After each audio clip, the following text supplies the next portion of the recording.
So stomach is covered by the layer which is known as peritoneum. Fat tissue, lymph tissue deposit on the peritoneum. ठीक है, तो stomach किससे घिरा होता है? पेरिटोनियम लेयर से घिरा होता है, और इस पेरिटोनियम लेयर में फैट टिश्यूज, लिम्फ टिश्यूज मौजूद होते हैं. And such type of peritoneum is known as omentum. Okay, लिख लीजिए नेक्स्ट पॉइंट.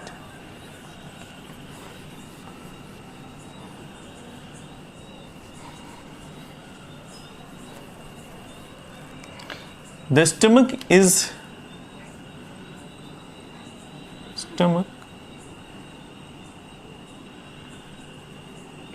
covered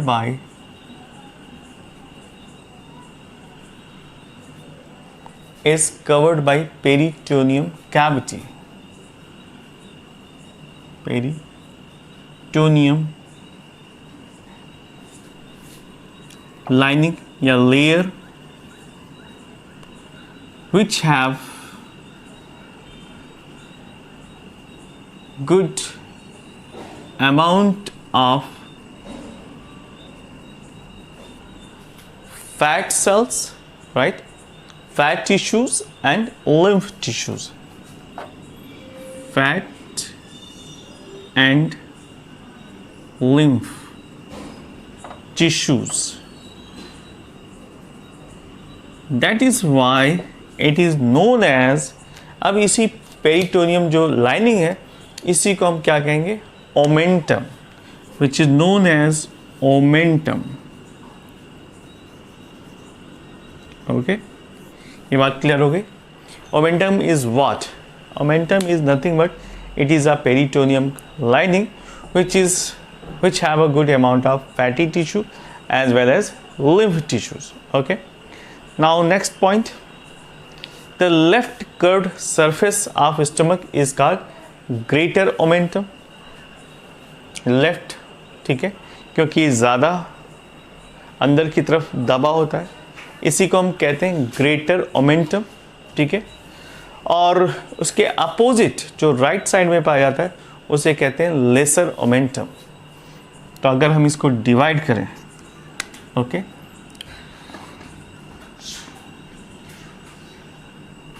तो लुक एट दिस. इसको हम कहते हैं ग्रेटर ओमेंटम, ये वाला हिस्सा ग्रेटर ओमेंटम, और इसे हम कहते हैं lesser omentum.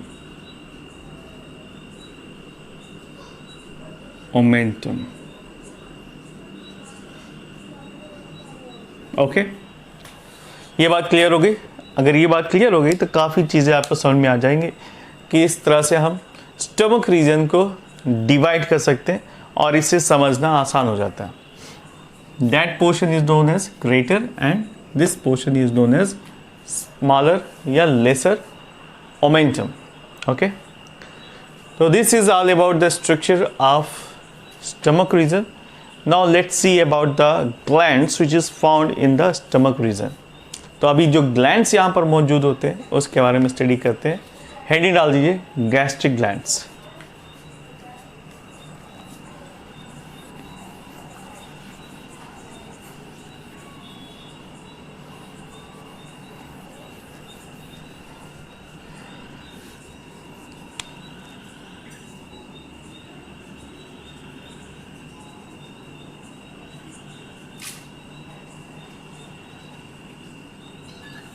Gastric glands, right?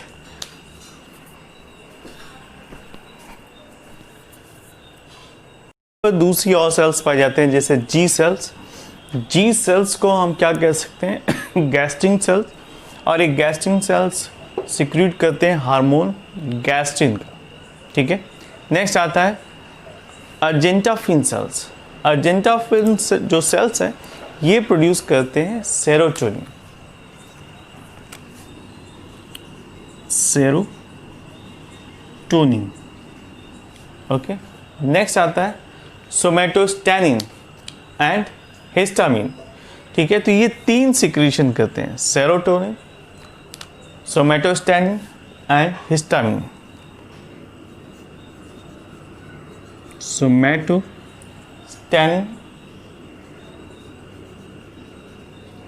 And histamine.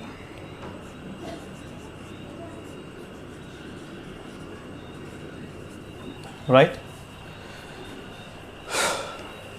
So this is all about the different types of cells which is found in the gastric gland, in the name of gastric gland, and secrete different type of enzyme and hormones.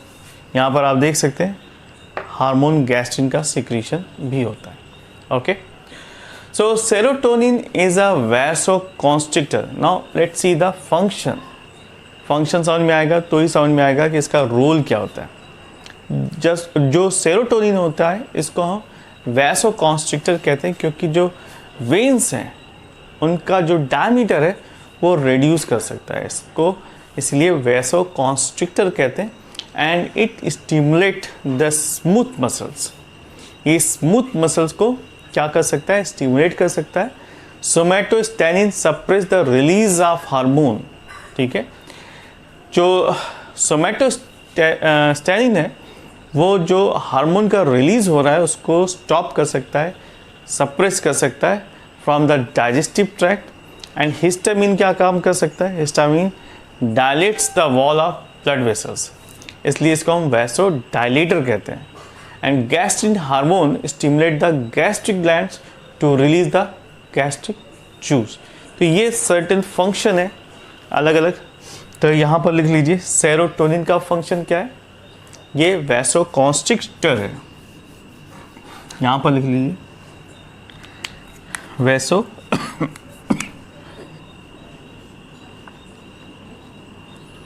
Constrictor.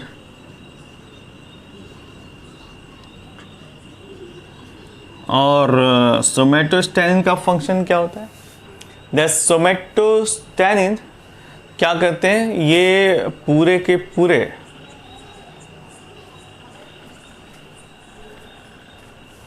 दूसरी और sales पाए जाते हैं, जैसे जी sales. जी sales को हम क्या कह सकते हैं, गैस्ट्रिन सेल्स।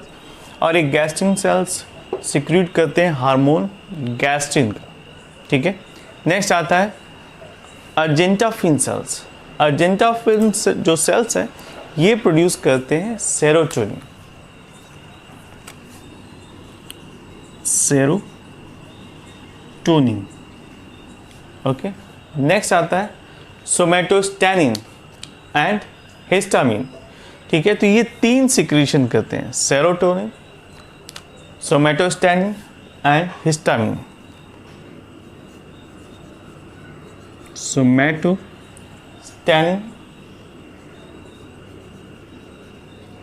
And histamine.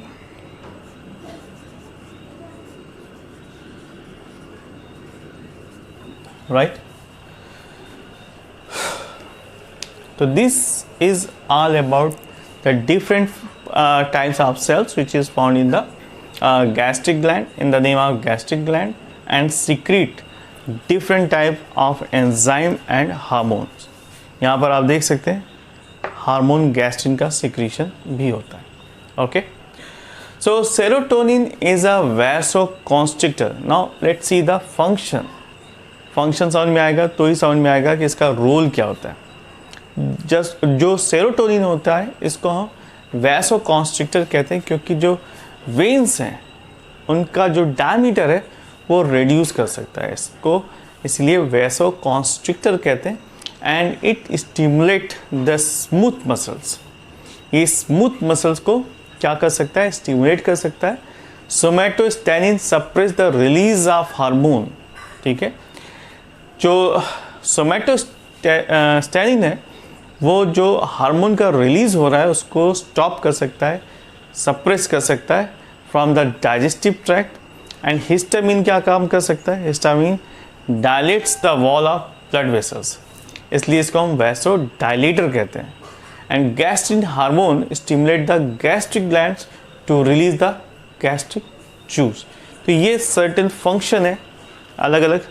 तो यहाँ पर लिख लीजिए सेरोटोनिन का फंक्शन क्या है, ये वैसोकॉन्स्ट्रिक्टर है। यहाँ पर लिख लीजिए वैसो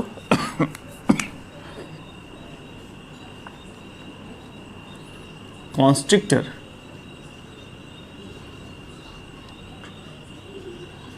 और सोमेटोस्टेनिन का फंक्शन क्या होता है? सोमेटोस्टेनिन का फंक्शन है कि जो वहाँ पर हार्मोन रिलीज हो रहा है उसको सप्रेस कर दें, suppress the release of hormone.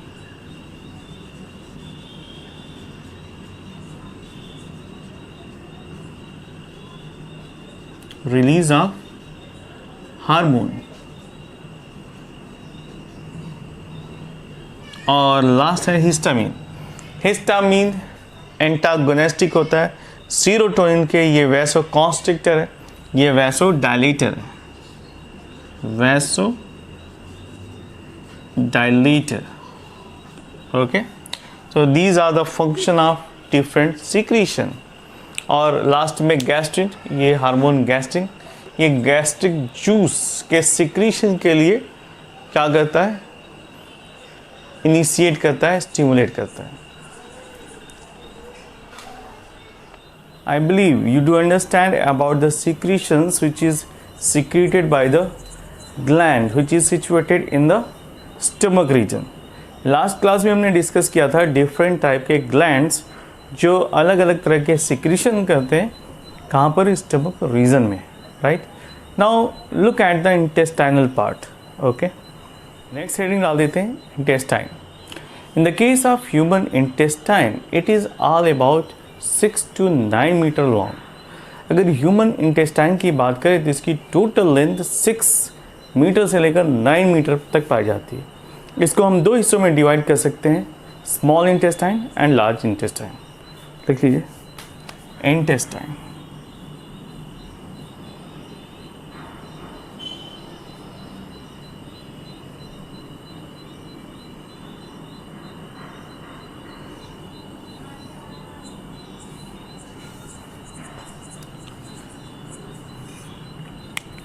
It is approx 6 to 9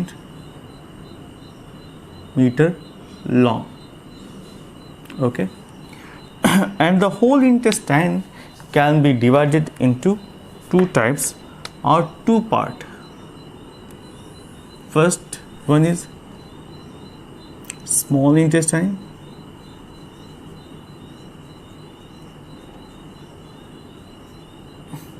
and next one is large or big intestine।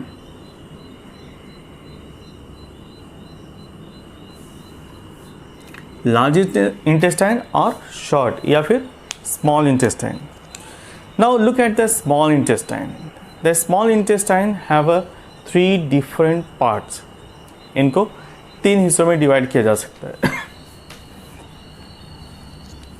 The small intestine further can be divided into 3 parts. First one is duodenum, then jejunum और उसके बाद ileum।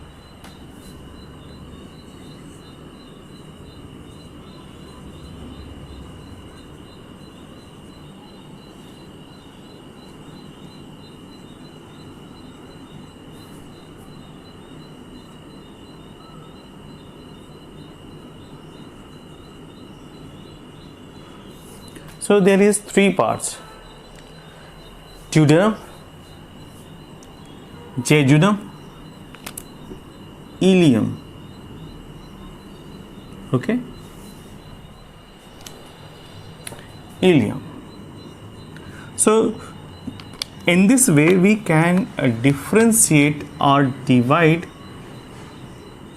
small intestine: duodenum, jejunum or ileum. Now the first part is known as duodenum and this is approximately 25 centimeter long and it is a C-shaped structure। ठीक है, जैसा कि मैंने पिछले diagram में बताया था, वो कर्व स्ट्रक्चर जो C-shaped स्ट्रक्चर था वो ड्यूडेनम पार्ट कहलाता है। And it has a opening of hepatopancreatic duct या bile duct plus pancreatic duct. यहाँ पर एक ओपनिंग खुलती है जिसको हम हिपैटो पैंक्रियाटिक डक्ट की ओपनिंग कहते हैं। लिख लेते हैं first point. The first part of duodenum is known as duodenum.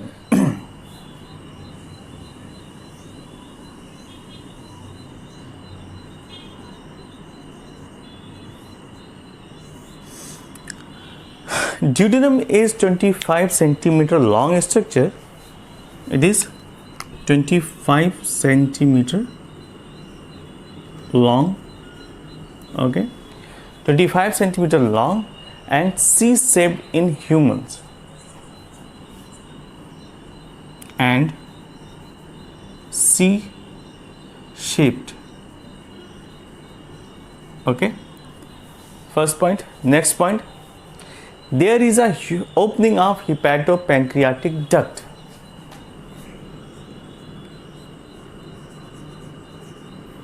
There is an opening of hepatopancreatic duct.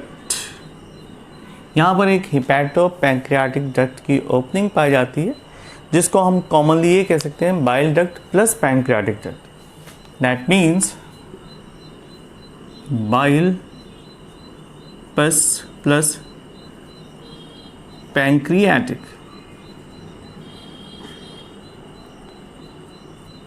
ये कंबाइन ओपनिंग होती है। ठीक है, next point. A small swelling is present at the opening of hepatopancreatic duct, जिसे हम ampulla waiter कहते हैं। ठीक है, सो नेक्स्ट पॉइंट में लिखिए। There is small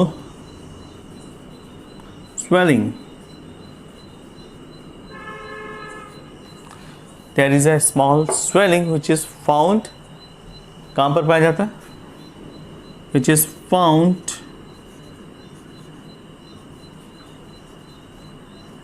in the area of hepatopancreatic duct या opening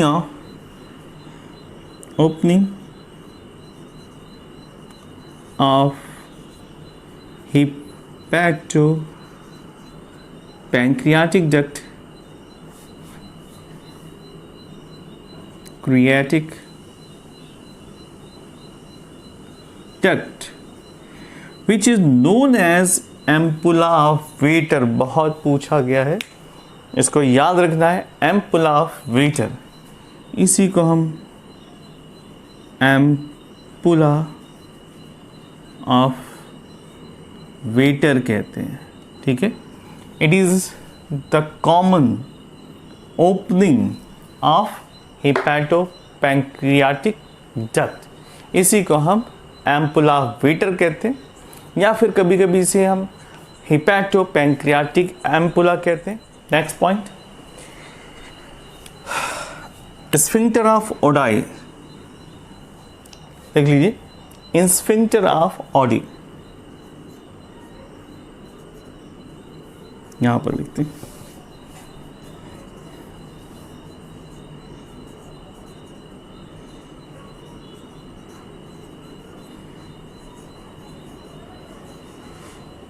ये क्या होता है?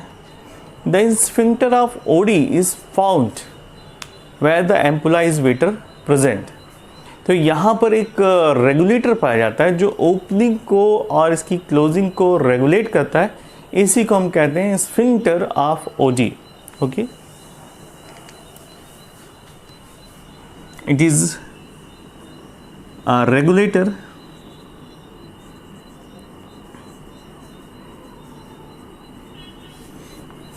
and manage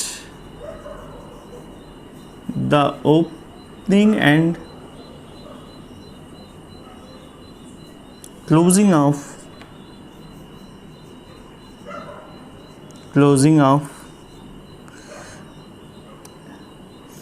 एम्पुला,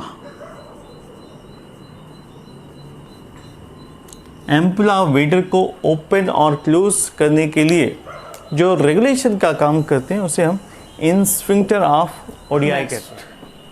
ड्यूडेनम के बाद आता है जेजुनम।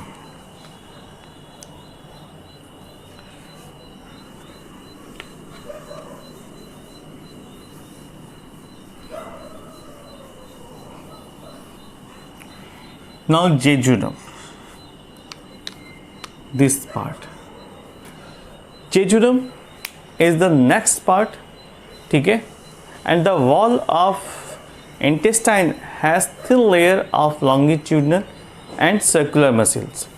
जो जेजुनम और इलियम है, यहाँ पर जो longitudinal muscles पाई जाती है और जो circular muscles पाई जाती है वो कैसी होती है? थिन पाई जाती है। तो लिख लीजिए,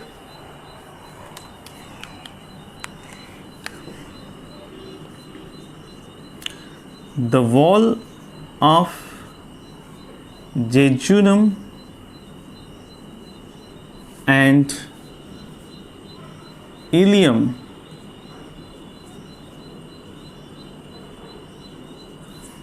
the wall of jejunum and ileum has thin layer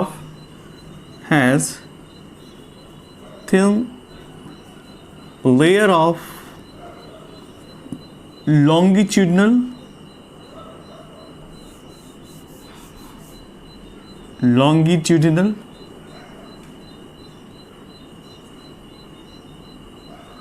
and circular muscles.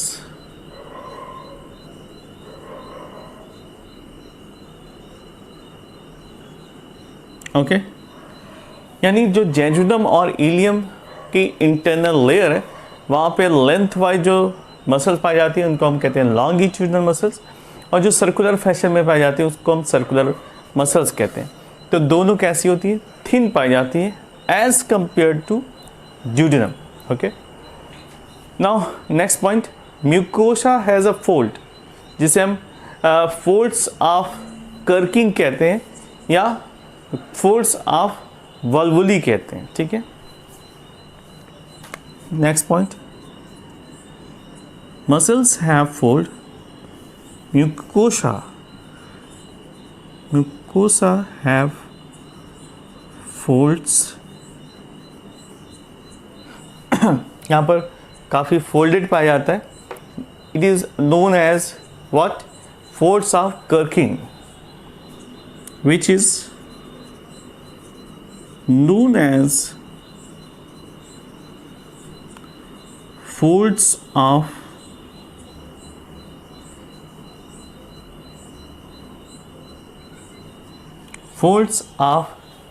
Kerking, Kerking, इसका स्पेशल नाम है folds of Kerking। Okay, now so these folds which is known as fold of Kerking, which is found कहाँ तक? villi towards the lumen of the intestine, ये intestine के lumen तक पाए जाते हैं। Folds of Kerckring and villi towards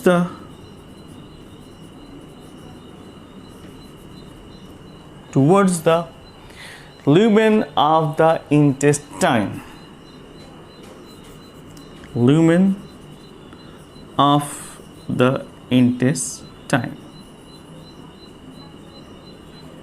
right? Now next, the epithelial cells lining the villi have microvilli।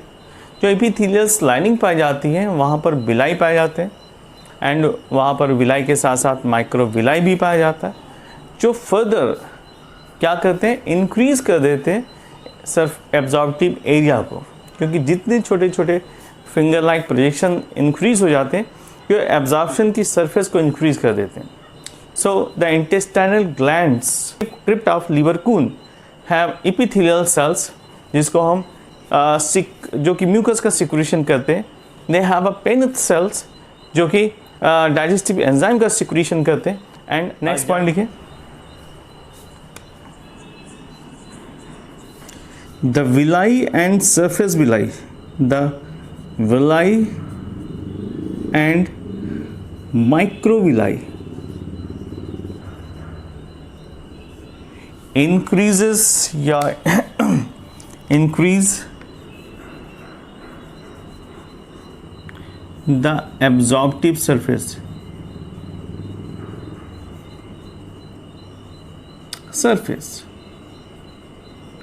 Okay, जिससे ज़्यादा से ज़्यादा एब्जॉर्प्शन की प्रोसेस परफॉर्म हो सके। नेक्स्ट हेडिंग डाल दीजिए intestinal glands.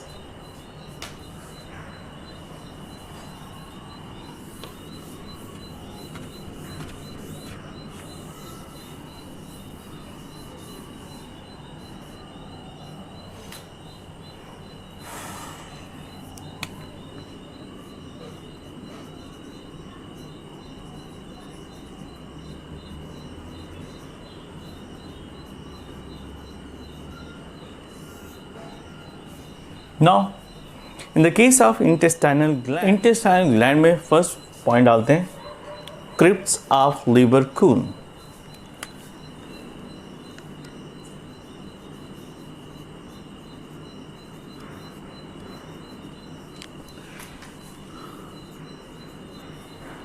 लीवरकून, KUHN, right? What is the liver of crypts of Leverkusen? Actually, the crypts of Leverkusen have epithelial cells which secrete mucus. तो यहाँ पर अलग अलग cells पाई जाती है. It contains different kind of cells. Like first है, they have epithelial cell.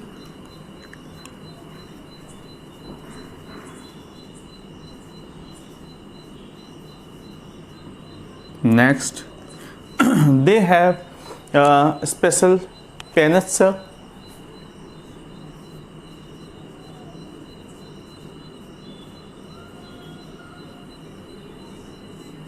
Next, Paneth cell के बाद they have a Argentine cell.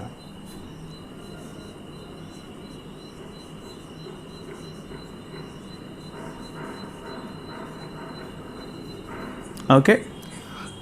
So crypts of Leverkusen have three kind of cells: epithelial, Paneth, and Argentine cells. Now, what is the role of epithelial cell? They secrete mucus. ये लगातार mucus का secretion करते हैं. secrete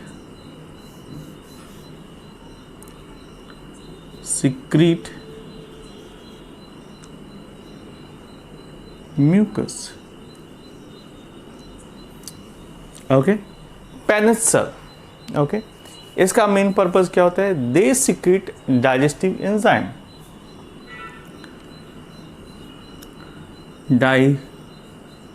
digestive enzyme.